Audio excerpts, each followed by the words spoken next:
Hello everyone, we're back here for hole number 7, and what I'm going to recommend for you on this one is probably a katana ball. A little bit of extra side spin boost is really going to be able to hopefully make the difference, especially for your tee shot, but we're also going to factor in which way we're going to go based on the wind angle. So, but I'm thinking, if we go out towards the left here, it looks like we're going to go right, so that way we can get that straight tailwind. So when you do this, well, then you might not need to use a katana ball. We can probably back off and use a navigator, which will have the same wind resistance, but less side spin. So what I usually do is I hop this over into this fairway. If I do that in this case, then I'm going to give myself a straight side wind. So I'd rather have a straight tailwind than a straight side wind. But if I was going to go this way, I would do it with a katana. I would not overpower like this. This is a very unusual shot, especially with that great ball. There you can see my opponent catching the water.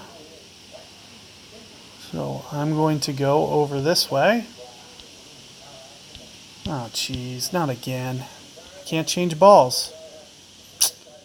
Alright, well, if I can't change balls, I'm just going to go with it. In fact, I might just hit a hook here.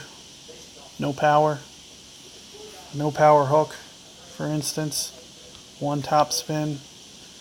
And I'm not going to use power, but I'm going to aim off the edge and maybe go. So from this spot, I'm going to go about 8-ish rings or so. So right around here. Again, no power. This might just be a little bit too far. I might have only needed 1 or 2 rings less than this. Let's see what this looks like though. Hopefully with the amount of spin that I have on this. Now I got it to the other side, but I'm in the rough. I will have a very straightforward pitch from this other side. Wanted to at least see if I could get it over there. Otherwise, you'll just have to lay up.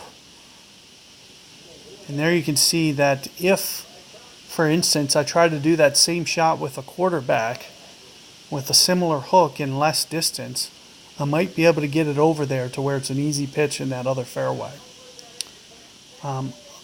Alternatively, I would need to maybe try to backspin that to get that over there.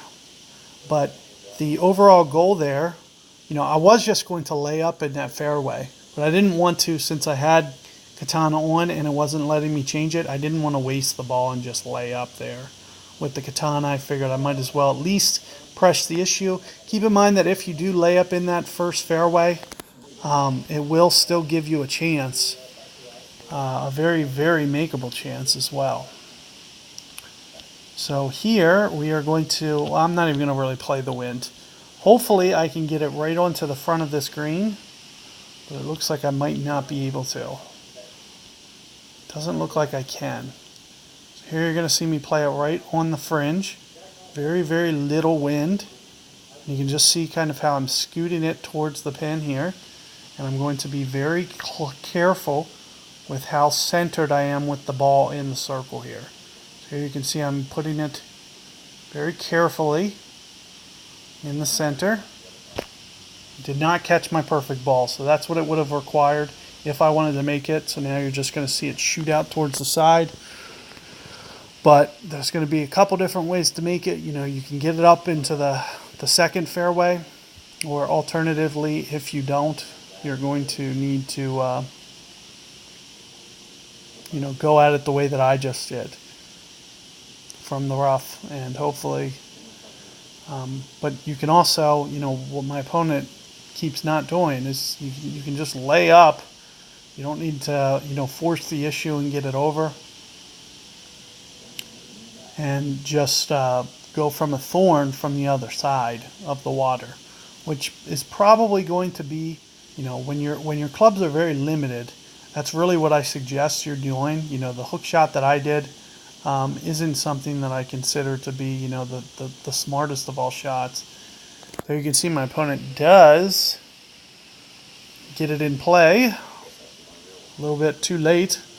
but at the very least, you know, it gives you a couple opportunities to mess around. And here you can see, I'm just going to tap this one in real quick. Take this hole with birdie. But you can see that, you know, you'll give yourself a very good chance either way. So you don't have to hit my hook. You can just lay up, as I mentioned, and do a thorn. You just might be very close to max distance doing that. So you have to use that thorn number, whatever your accuracy is, you know, 2.0 per ring. Maybe if it's a 2 accuracy for 50 accuracy. So in any regard, you know, good luck with that 7th hole, guys, and be on the lookout for hole 8 coming up.